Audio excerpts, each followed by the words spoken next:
Desperate CNN exec floats idea of bringing back ousted anchor Chris Cuomo as ratings continue to struggle. This is page 12.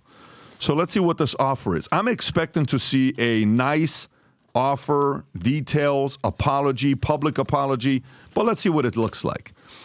Chris was CNN's best anchor, and his abrupt departure left a gaping hole the network hasn't been able to fill, an insider explained to National Enquirer. There's been a changing of the guard at top levels, and now folks are whispering about bringing Chris back. The powers that be are admitting they might have been hasty about letting Chris go. The insider added they're putting out fillers in the hopes Chris will forgive and forget and come back to help save the network. Sources spilled execs are fearful over CNN's declining numbers as rival Fox News remains number one. The feeling amongst the bigwigs is that Chris could restore CNN to its previous glory. The tipster explained, but others aren't happy with the idea and see a Chris comeback as a definite threat. A lot of people threw Chris to the curb after his ouster, and they're the ones who are worrying the most. So, Chris, what do you have to say about this ousted Chris Cuomo guy here? What a terrible world we live in. It's just so many layers of ugly. Look, here's the good news. All right, literally none of that is true. Literally. Wow. It just shows you, Tom and I were talking about this yesterday. You show me the outlet, I'll show you the agenda.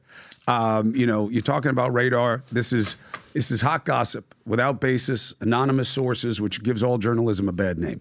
When I look at the picture of me, then I feel like I don't even know who that guy is anymore. I wish I could get in his ear and be like, this is going to get really bad really fast. You're not going to see it, and hold on, and you're really going to know who your friends are, and they're going to be few, and they're going to be valuable. I would never go back, and not because I'm anti-CNN. You guys give me heat about this all the time. I'm grateful to the organization. I love the people who are still there. They're good people. They're doing the job for the right reason. But in life, once you reconcile with why this doesn't kill you, to go back to it is just not the right move. And yeah, part of it is because there are a lot of people there who said a lot of things that I'll never forget. Am I a vengeful person? No, not good for me. I'm also not what they need, by the way. What they have to figure out is, what is their value proposition to the audience? What are we providing on a regular basis? You don't think they would benefit from bringing you back? Look, I think I'm good at what I do. I think I was number one there for a reason. But I don't think I'm in line with where they are. I am so obsessed with trying to help bring people together with conversation, and to break through the sides and to attack the parties. That wouldn't fit. I would wind up being sideways with other people who are on air, which I don't want to be. I think that's confusing to the audience. If you and I are back to back and I'm like, yeah, everything you just said, I believe that you're part of the problem. So I don't think I'm a good fit. But also, is that a hint? Because the back-to-back guy with you was a guy named Don Lemon. Well, look, I loved working with Don, and it hurt when you think somebody's there, they're not there. It's complicated. I don't judge it. I get it. I get what happened. But we're very different people. We see our jobs very differently. I am not here to see how popular I can become and how many things I can say that will get me more likes and some kind of fake following. To me, it's you're in deep water that you got to look at every day and say, for instance, with the campus stuff, this is destroying America. We got to get back to who we are and what we're about. And if you don't like it, it's fine, but you got to be called out for it. That's not what a lot of outlets do. That's certainly not what he does. And I would rather focus on that than the glory of being at CNN, which is a huge, huge platform, which I'm jealous of, by the way. I never knew what I had. I didn't. I was valuing day to day. What do I do today? What do I do today? How do I stay on top? What's the most relevant thing? I never had a chance to appreciate how much people cared about me coming out of the pandemic. You and I hear it all the time. People say things. I never was able to process it. Before I knew it, coming out of the pandemic, all of a sudden my brother was in the soup. And I was in this desperate position of trying to help him. So I never knew what I had until, like the song goes, you don't know what you have till it's gone. So are we talking about going back? No, it is absolutely false. Wow. They are doing everything they can. They offered you everything in the world. Would you take it? No. You wouldn't go back? No, and not because I'm bitter. Double your salary. You got to move forward. You got to move forward. Do I want to end the dispute with them? Yeah. Absolutely. I always have wanted to. I'm not the one gaming the situation. I don't talk about it out of respect. I could. I don't do that. So you don't have a gag order? I do not have a gag order. There's somebody else that apparently has a gag order. We'll get to that story in a minute. A lot of gagging. Yeah, but No. stay on this. I'm curious. So have they at all invited you to do, like, how Don went back on to do what he did after the Mustang? No. Have you gotten a single invite? No. Even Jeffrey Toobin went back on. Tug and Toobin. Not only, I will say I don't this. think he's willing to do what he did, though, to get back. Chris has standards. I will say this, okay, and I'm sure my attorneys are going to get upset. Not only are we not talking about going back, okay? I am constantly treated like I was the worst thing. I did the worst thing. Get out of here. Yeah, all the time. Yeah. Every chance they have. I was never allowed to talk to my team again. All the people I had there were not allowed to be part of my life anymore. All the people who were on air, with very, very few exceptions, ghosted me because the word was, this is what happened. Here's the story. It's all of our stories. Own it if you want to stay here. And it's all bad for me. And they made their choices, which I understand as long as you can live with it. I could never live with going back to a place where I have so much beef with so many people and now I'm supposed to be part of a team because I believe in that. One of the things I love about being with you guys is being able to observe how authentic it is. Differences, of course, but you're here for a purpose. When I look on that on the PBD truck and it's empower, enlighten, educate, you mean it. You guys focus everything through that lens. It's a team concept. I think that's way more powerful than being a huge star. And I like the idea of being part of a team. How can I go back and be part of a team that made a decision to see me as a bad person? That doesn't make sense in my head. So going back is not a possibility. It has never been discussed. Wow. I definitely want to end the beef because I don't want to be sideways with CNN or with any organization. I want to move on with my life. I do believe that this is going to get uglier because eventually we're going to have to tell the story of who went bad on me and why they made up a story about me lying about helping my brother. That never happened. And my boss who fired me and the guy who told him to fire me both know that never happened. So the idea of them asking me to come back, they're not asking me to come back. They're asking me to shut up and crawl away and die. Okay. I want to go to our sponsor because Manect is on fire.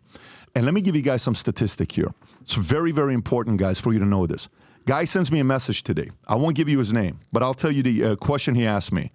Hey, Patrick, life-changing content, et cetera, et cetera. Anyways, I've become burned out with my life. I'm a structural engineer. I'm starting to have panic attacks and constant anxiety.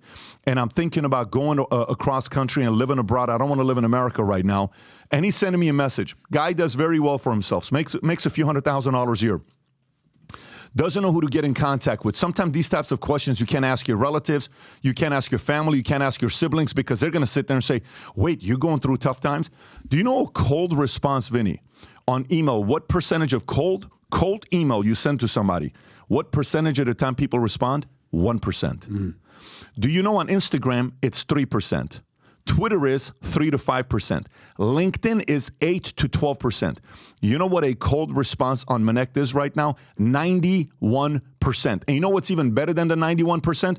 Over 50% of the time, you will get the answer to your question within 24 hours. Why is that important? Because anybody that I want to get a hold of, I don't have a problem saying, hey, man, I value your time. Here's $200. What do you think about this?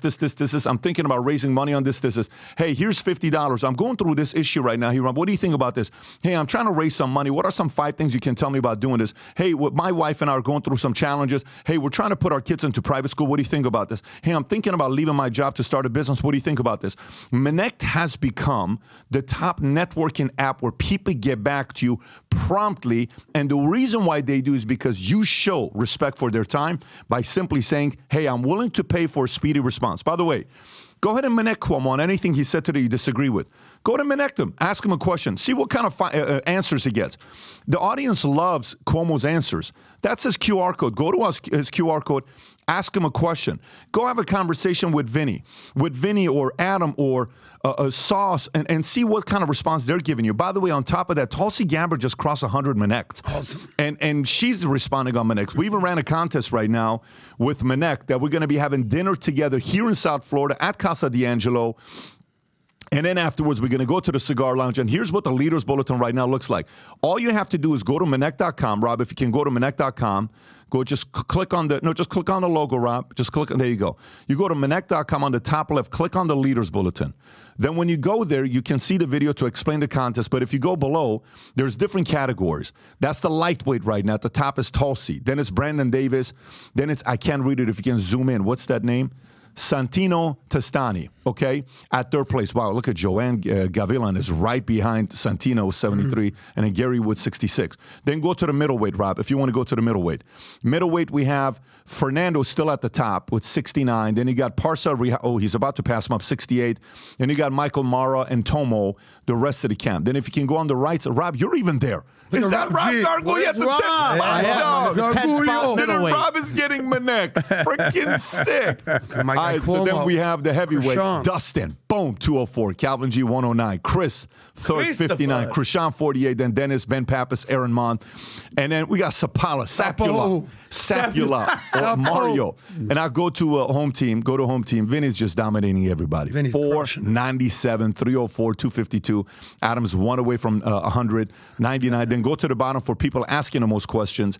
You got Eddie at the, he's asking 90. This is a brand new person using Menect. 93 questions. Terry Hall, 92. Manuel Lopez, 88. Eric, 76 questions being asked. And then go to the right. People that have been on Menect before. Dustin's asked 229. Wow, Sarujan got 219. Ozzy, 197. And then you got the rest of the folks. So go use the app. Start Menecting today. Get the answer to your questions. I've learned from a long time ago at 23, 24, 25 years old, I am willing to pay to get the answers now because the right answer to a question I have today, not 6 months from now, not a year from now, not 2 years from now, from the right qualified person can change my life and save me years of headaches. Anyways, download the app, start Menecting today. So if you like this clip and you want to watch another one, click right here. And if you want to watch the entire podcast, click right here.